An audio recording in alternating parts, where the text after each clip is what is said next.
Ladies and gentlemen, it's with great pleasure I'd like to introduce today's honoree. You know who it is. Senior Chief Public Affairs Specialist Daniel L. Tremper, retired.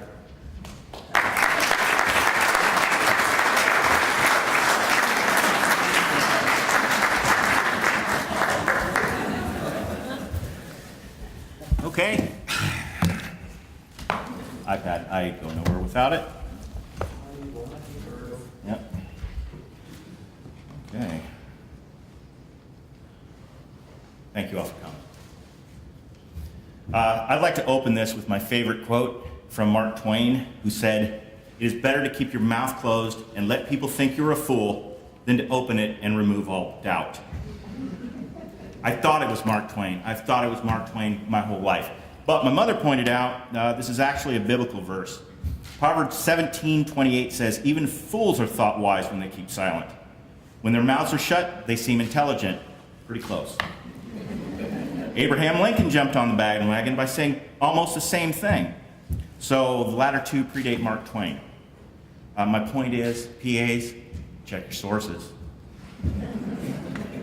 There will be old ladies paying attention. That's it. That's all the advice I got. 27 years, we're done. So it is better to be thought of as a fool than to open your mouth and remove all doubt. Despite the sound advice, today I will become that fool. This quote is kind of a contradiction given the career path I've chosen. I find the one common personality trait most PAs share is that of an introvert masquerading as an extrovert. Right, Angela? So I'm not the only one who's contradicting myself. I've been doing this, though, since 1986.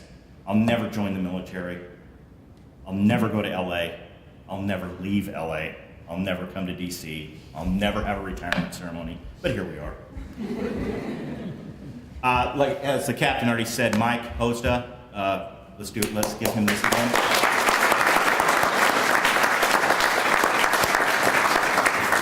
If you're ever in the market for a project officer, see that guy? I don't know if he's taking on anything right now, but he's in global.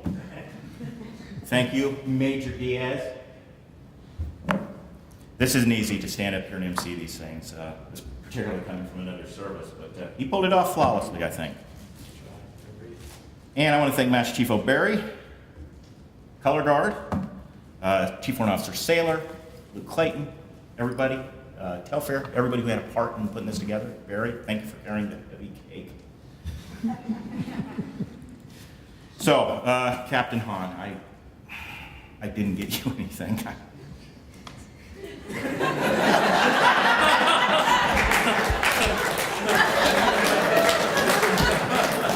I'm sorry. You beat me again. Quite a guest speaker, huh? Captain Hahn, or who I like to call Captain Ice Age. I call him Captain Ice Age because in less than 4 months, he has thrilled audiences with his prop comedy and successfully sent 3 dinosaurs into extinction. Chris O'Neill, Paul Reinard, and now me. Mike, Barry, watch out. With all sincerity, though, in all the years, and I've said this to many people, in all the years I've been in public affairs, you are bar none the best captain we've had. And it's been a pleasure working for you. And you'll hear that echoed all over the place. And I'm very sincere in saying that because I don't get anything out of it at this point. I got that stuff over there, so you're right. Thank you. So how did I get here? I do not come from a military family. My grandfather didn't join, my father didn't join, cousins didn't join, but my mother had 4 sons who did. My oldest brother, Steve, who was eventually here today. I think he was wrestling with the people down in the security office. Yeah, he joined the Army. My brother, Tony, joined the Air Force. My brother, John, joined the Navy. He's not here to defend himself, so we'll let that slide. And I joined the Army initially. And over those years, because as you can see, Steve and I, there's a difference in age. She saw her 4 sons hop onto Greyhound buses in the middle of the night to adventures unknown. And she probably had a question or two as to what happened once we got on that bus. This is the other side. This is what happens. Like I said, I initially joined the Army. It was not a good fit. I did enjoy boot camp, though. So much, in fact, that I decided to do it again with the Coast Guard. I gotta say, this is a lot nicer than trying to find that yellow triangle to stand on in the middle of the night after a bus ride from Philadelphia. My Coast Guard career actually began 4 years before I joined the Coast Guard, and for anybody who's heard this, I'm sorry, I'm going to repeat it again. I was in the Army at the time, stationed in Germany, and I had a supervisor who told me about his brother who had joined the Coast Guard during the Vietnam conflict. And he was sent to Honolulu to live in a hotel room for 4 years. I'm like, whoa, I hate the Army. I want to live in a hotel room in Honolulu for 4 years. I was 20. I don't want to live in a hotel room anymore. And at that time, I mean, there was still a Soviet Union in Berlin and a Berlin Wall, so I'm kind of dating myself. But he planted the seed. So I came back to the States after my time in the Army was complete, and I found one of the many Coast Guard recruiting offices in pre-internet America in Missouri, and shipped off to Cape May. I joined it to, again, get that hotel room in Honolulu and, live by the ocean. I got neither. My first tour was aboard Coast Guard cutter Cimarron, a buoy tender in Buchanan, Tennessee, where I did get to work every buoy the entire length of the Cumberland River. This far on the other side of it, though, it seems great, but at the time, I can tell you, I've never worked so hard before or since. So I attended the Defense Information School in 1995 at Fort Benjamin Harrison in Indianapolis, Indiana, where that man back there, Dave Oney, you're next, Keith, very first PA I'd ever seen. I ended up working with him many years later here. Thanks for coming, Dave. I met the first PA student I'd ever seen, Keith Alholm, in the back. Thanks for coming, Keith. Jen, thank you. Once I finished that up, I went to Los Angeles for a number of years, and after several years there, I finally made my way out to the East Coast to one of my favorite tours. And the first assignment I had at CGRC was to go to New Orleans and photograph or take portraits of Sea Spy students.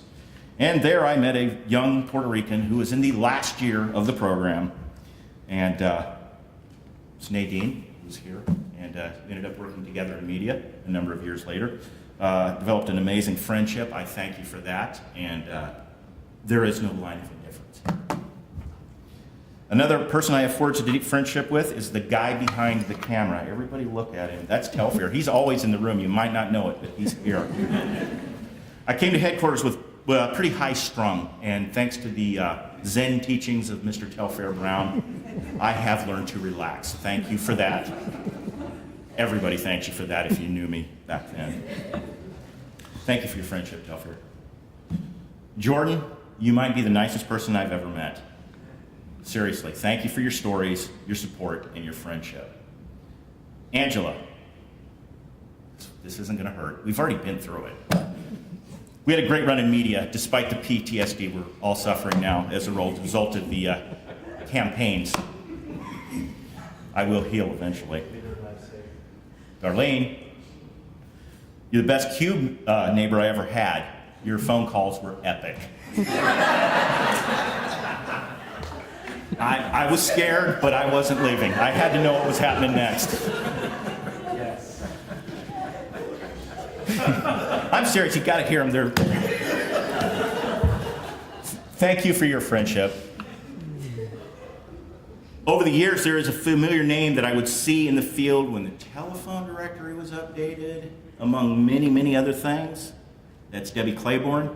I don't know what fountain of youth you're drinking from, because she doesn't look a day older than the day I first met her, so I could really use a drink from that well. Okay?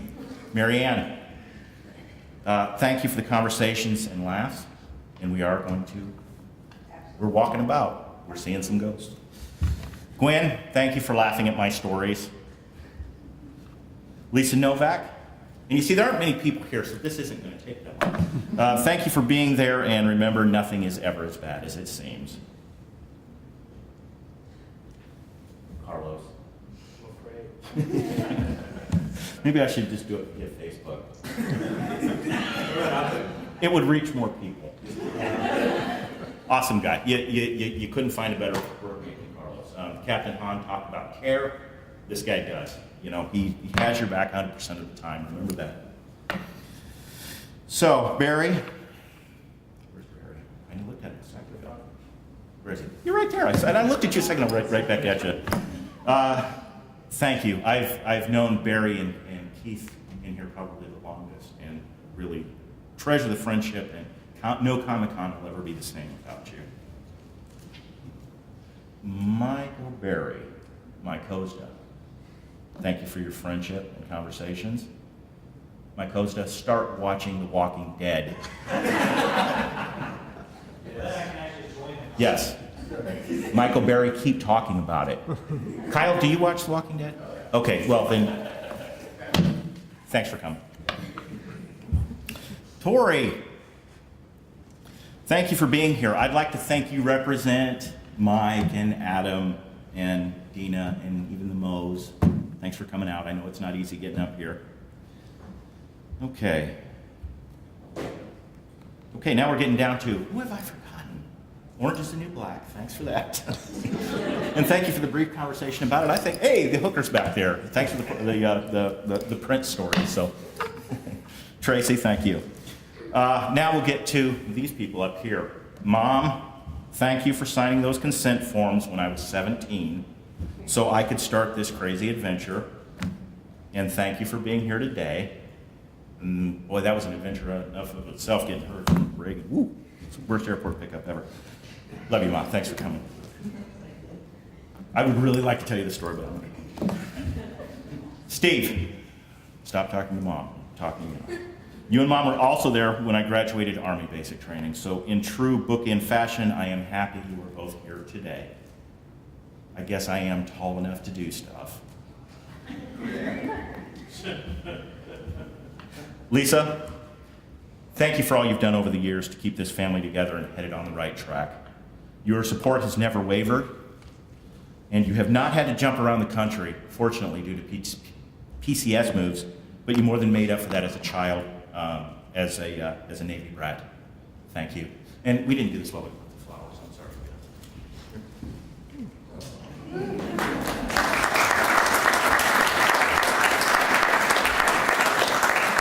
That's the gaffe I couldn't fix, so I really needed to get that. Jessica, thank you for accepting me as your father. You may have never really understood what I did for a living, but hey, you got flowers out of the deal. My oldest daughter, Natasha, couldn't make it today because she just had my third grandchild. Third. Yeah. Baby girl, and we're hoping that's it. She and the baby are doing well. And in keeping with the family business, she lives in Cape May with her 3 children and husband, DC3, Brandon Whiteman.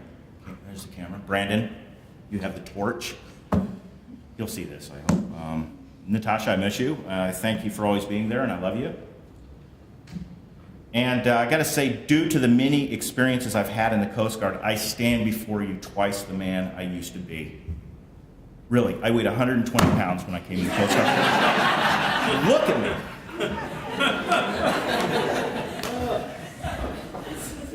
Well, and yeah, but with those experiences, and not just the eating, it took me many years to learn one simple thing.